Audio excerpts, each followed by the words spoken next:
Hello everyone, कैसे हैं आप सब। Welcome back to Deepti channel. आज हम करने जा रहे हैं फॉरेन एक्सचेंज रेट का पार्ट 2, जिसमें हम सीखेंगे different types of foreign exchange rates.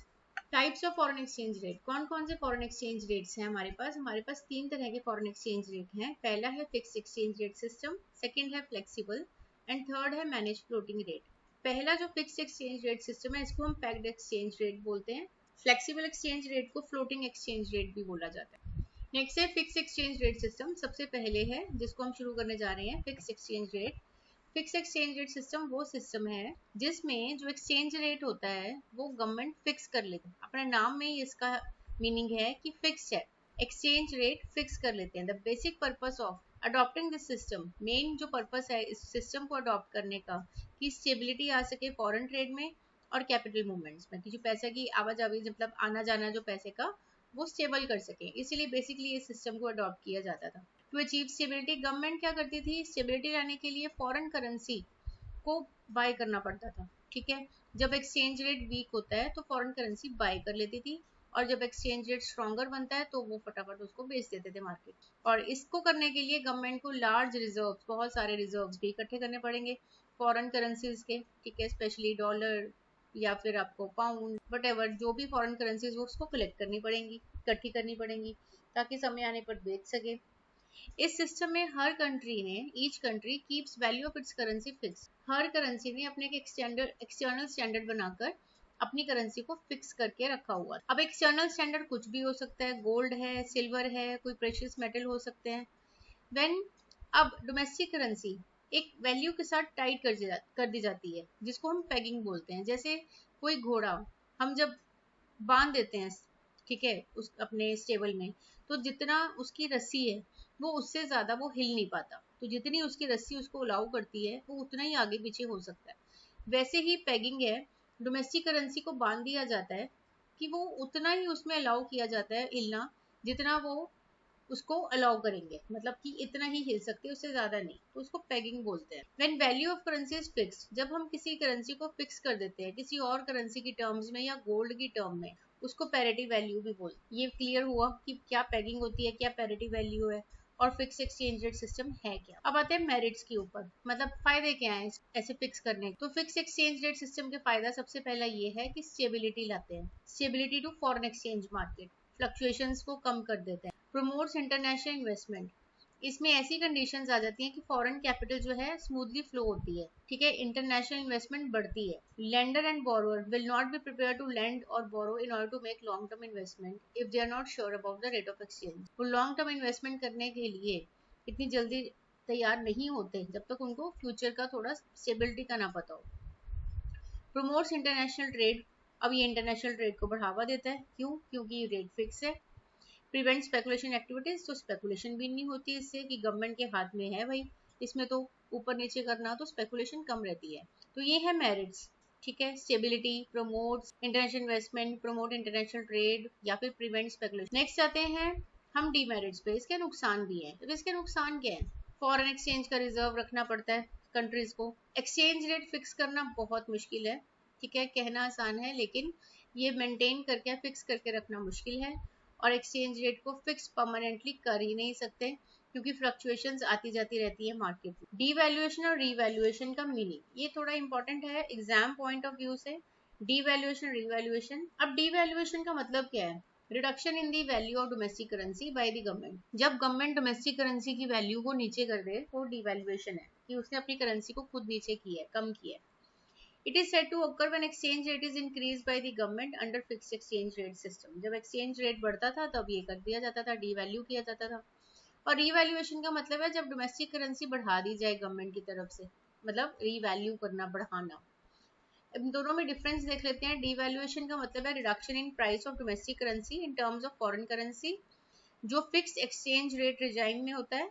depreciation का मतलब है गिर जाना करेंसी का in terms of foreign currency, जो फ्लेक्सिबल एक्सचेंज रेट रिजाइम में होता है। ये गवर्नमेंट की एक्टिविटी से हो सकता है लेकिन ये मार्केट फोर्सेस से होता है। It take place under fix exchange rate system, लेकिन ये फ्लेक्सिबल एक्सचेंज रेट सिस्टम की होता है। अब हम चलते हैं आगे, जिसमें हम सीखेंगे फ्लेक्सिबल एक्सचेंज रेट सिस्टम क्या है। फ्लेक्सिबल एक्सचेंज रेट सिस्टम वो सिस्टम है जहां एक्सचेंज रेट जो है मार्केट फोर्सेस डिटरमाइन करती है, डिमांड और सप्लाई डिटरमाइन करती है करेंसी का फॉरेन एक्सचेंज रेट क्या होगा मार्केट में। Value of currency is allowed to fluctuate freely according to change in demand and supply. अब जहां डिमांड और सप्लाई आपस में टकराते हैं वहां पे ही करेंसी की वैल्यू फिक्स हो जाती है। इस सिस्टम में गवर्नमेंट की इंटरवेंशन नहीं है। फिक्स ये जो फ्लेक्सिबल एक्सचेंज रेट है इसको हम फ्लोटिंग एक्सचेंज रेट और फ्री एक्सचेंज रेट भी बोलते हैं, ये हमने देख लिया। अब इसके मेरिट्स देखते हैं, फायदे क्या हैं। इक्विलिब्रियम लेवल मेंटेन रहता है। Flexible exchange rate is self adjusting, automatically remove the disequilibrium in balance of payment. ये अपने आप सेल्फ एडजस्टमेंट है इसमें। It eliminates the problem of over valuation और अंडर वैल्यूएशन। ये नहीं कि कोई करेंसी ओवर वैल्यू हो रही है या कोई करेंसी अंडर वैल्यू हो रही है, क्योंकि डिमांड और सप्लाई ही आपस में इसको फिक्स करते हैं। फॉरेन एक्सचेंज रिजर्व किसी भी गवर्नमेंट को इकट्ठा करने की जरूरत नहीं है, क्योंकि मार्केट फोर्सेस ही अपने आप रेट को डिटरमिन कर रही है। और यूटिलाइजेशन ऑफ रिसोर्सेज हम अच्छी तरह कर सकते हैं। जो पैसा गवर्नमेंट अगर फिक्स सिस्टम में रिजर्व्स इकट्ठा करने में लगाती है, उसी पैसे को कंट्री की डेवलपमेंट में भी लगाया जा सकता है। Instead of holding reserves, government can optimum utilise the resource. ठीक है, तो ये हो गए मेरिट्स। लेकिन डीमेरिट्स भी देख लेते हैं। इनस्टेबल है, इनस्टेबिलिटी रहती है, अनसर्टेनिटी रहती है, कब बहुत ज्यादा हो जाए फिक्स ये जो एक्सचेंज रेट है, कब गिर जाए या कब बढ़ जाए, किसको नुकसान हो सकता है ना। इस चक्कर में ये सिस्टम मार्केट पे छोड़ तो दिया, लेकिन ये बहुत इनस्टेबल है, अनसर्टेनिटी से भरा हुआ है, स्पेकुलेशन बहुत ज्यादा है, कोई होर्डिंग भी कर सकता है जो मार्केट के रेट को ऊपर नीचे कर सकते हैं। डिमांड सप्लाई तो डिपेंड करता है ना, अगर कोई बहुत ज्यादा खरीदने लग जाए तो डिमांड बढ़ जाए, अगर बहुत ज्यादा बेचने लग जाए कोई तो सप्लाई बढ़ जाए, तो ये स्पेकुलेशन है।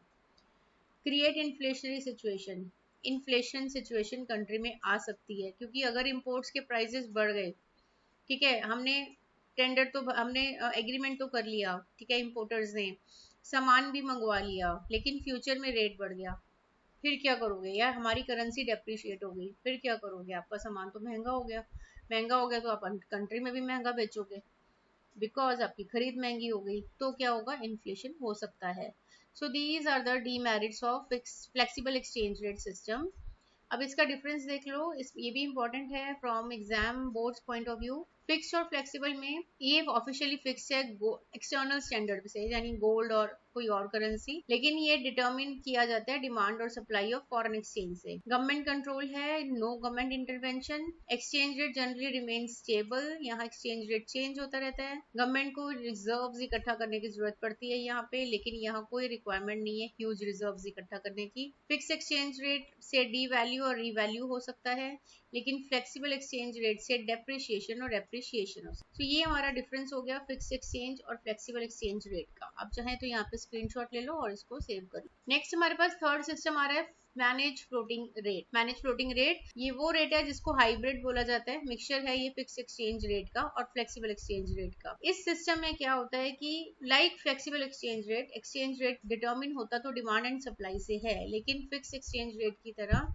इसमें आरबीआई इंटरवीन कर सकती है। आरबीआई क्या, हर सेंट्रल बैंक हर कंट्री की इंटरवीन करती है, राइट। तो इसको डर्टी फ्लोटिंग भी बोलते हैं। डर्टी फ्लोट का मतलब है कि in which value of countries currency is allowed to change in relation to other but controlled or manipulated by central banks like RBI in India to keep it within a particular range। कहीं ना कहीं वो बीच में interfere करके उसको उसी range पे fix करने की कोशिश करते हैं, लेकिन डिटर्मिन कहाँ हो रहा है, डिटर्मिन होता है सप्लाई और डिमांड से, ठीक है, जहाँ ये टकरा रहे हैं, ये ऊपर नीचे जाता है तो आरबीआई जो है इंटरवीन करती है, उसको वहीं पे ले आते हैं, पूरा मार्केट के ऊपर नहीं छोड़ते। ये क्लीन फ्लोट के बिल्कुल उल्टा है, वेयर सेंट्रल बैंक बिल्कुल इंटरवीन नहीं करती, लेकिन यहाँ करती है। तो ये आपका हो गया मैनेज फ्लोटिंग रेट सिस्टम। एक एग्जांपल देख लेते हैं कि जैसे इंडिया जो है कैसे मैनेज करता है फ्लोटिंग रेट सिस्टम, और आरबीआई किस तरह से वैल्यू 78 पर डॉलर उसके बनाए रखती है। Assume कि RBI is ready to tolerate small fluctuations like 77.75 या 78 इतना तक तो वो मार्केट पे छोड़ देगी। अगर क्या हुआ, if due to excess demand for rupee, अगर रुपए की डिमांड बढ़ गई तो value of rupee falls below the level 77.5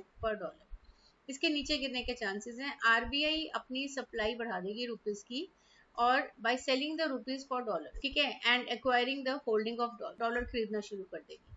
तो क्या होगा, वापस मेंटेन कर लेगी वहीं पे लेवल पे आके, सिमिलरली वाइस वर्सा। तो इस तरह से जो आरबीआई है हमारे कंट्री में फॉरेन एक्सचेंज को स्टेबल रखने की कोशिश करती है। Now next is demand for foreign exchange. Demand क्यों होती है फॉरेन एक्सचेंज की, क्योंकि अगर गुड्स एंड सर्विसेज की इंपोर्ट हो रही है, टूरिज्म के लिए डिमांड की जाती है फॉरेन एक्सचेंज, किसी को बाहर जाना है, यूनिलेटरल ट्रांसफर्स बाहर भेजे जा रहे हैं पैसे, तो फॉरेन एक्सचेंज कन्वर्ट होते हैं।